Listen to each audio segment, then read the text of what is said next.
guys, this is Mustafa with some more reviews. Today we are going to have another tech review. We are going to compare a Gigabyte Aero 15 XV9 with a Gateway 15.6 performance laptop. This is a new laptop. It was just released in 2020. Comes with a Core i5 10th generation 10300H, which is a quad-core CPU with an RTX 2060, 8 GB of RAM, and 256 GB of SSD. This one is a used laptop. It was released in 2019, late 2018, early 2019.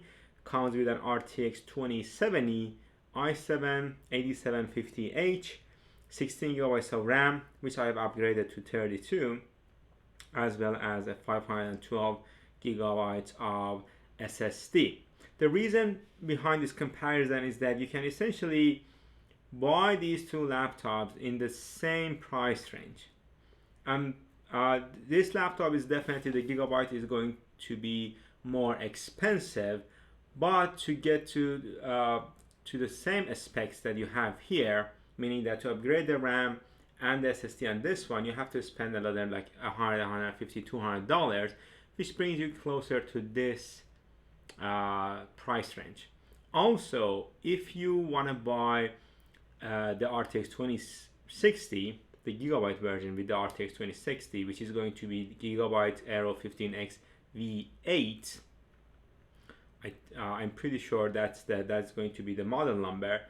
That is going to cost you $1,000 used, $1,000 to $1,100 used, for the same specs as this one, as the Gateway one, with higher RAM and higher storage capacity. So I think it's a fair comparison.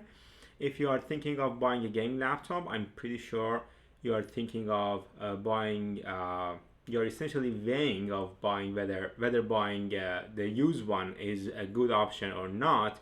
Whether you want to go with a lower end new laptop or you want to go with a higher end used laptop. And the comparison and answering that question is essentially the goal of this video. We are going to have a lot of gaming benchmarks, CPU stress tests, and I actually have reviewed both of these laptops, which you are going to find the link to that review in the description of this video, and you're going to see the links up.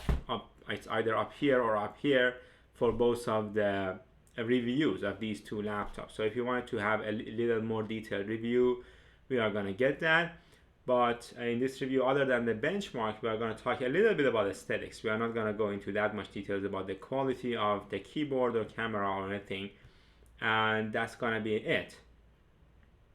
So let's get to it. Let's do the benchmarking, let's do the review, and eventually I'm going to make a final call, which is going to be my own personal opinion.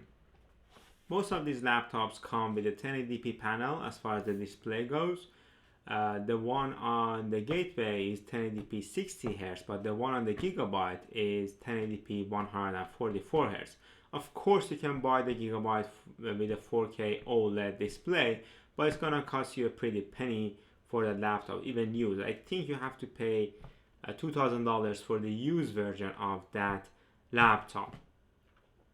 The Gateway laptop is a little bit smaller, just a very little bit, just this much, like 1 centimeter in the SI units, which is gonna be 0.4 inches. So very small. The size difference is very small. The weight difference is also very minimal. They essentially very close to each other. Gigabyte is a little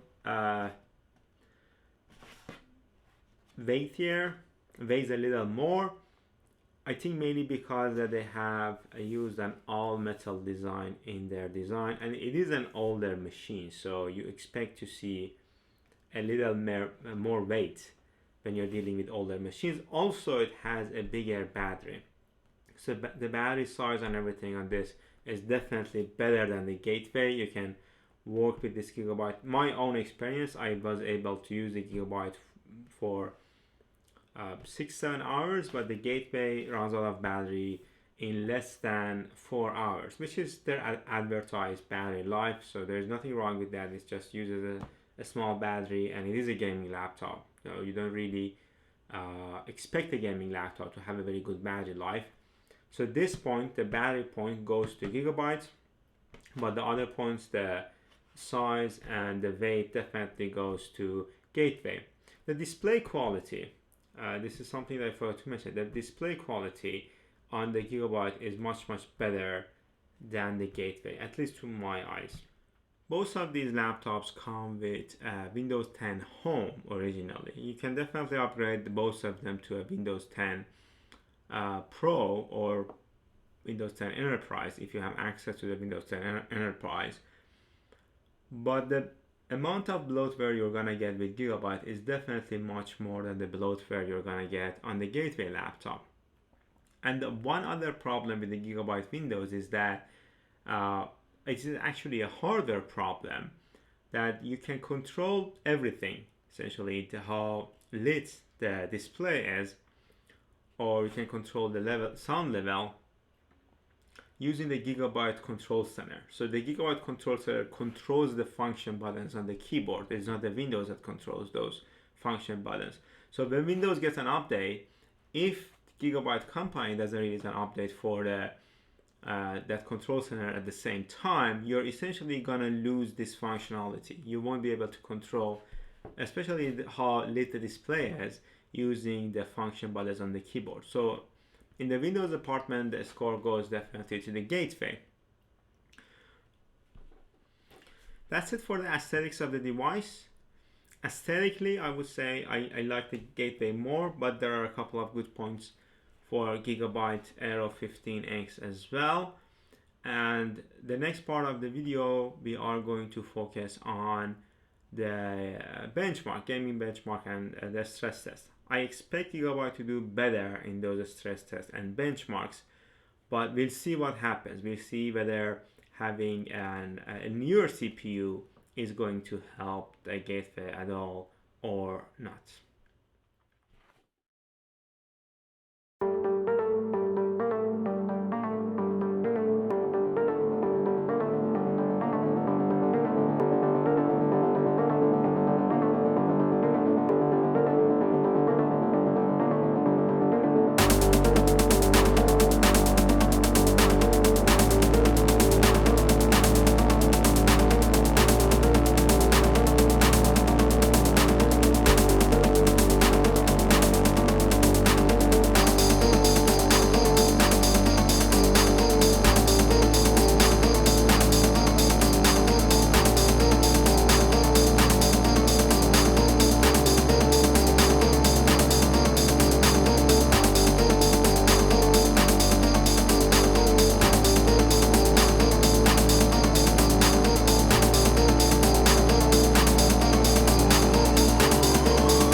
should say the Gateway laptop really defied my expectations. I expected Gigabyte to do better compared to the Gateway laptop because of a Core i7 CPU as well as a better GPU.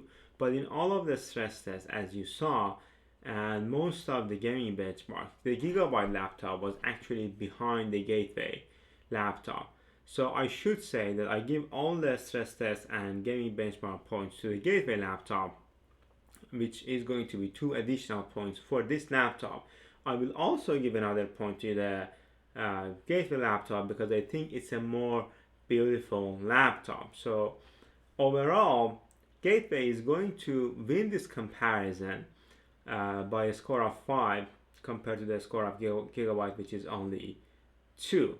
So at the end of this video, I should say in this price range, your best bet is going to be buying a new laptop with a better CPU, and I would assume a better thermal solution. I think the main reason Gigabyte was a little lagging behind is the thermal solution, which is going to be a couple of years older. So if I change the thermal paste, we may get better results, but I don't really think that the results are going to be that much better compared to what we have already seen. So this $999 laptop, this Gateway laptop, is going to be the better laptop, the better gaming laptop in my opinion, and can definitely perform very well under high load and can give you respectable frame rate in AAA titles. As always, thanks for watching this video. Please smash the like button if you liked our video and subscribe to our channel. I forgot to silent my phone, but as I was saying, yeah, subscribe to our channel and activate the notification button so you get notified whenever we post a new video.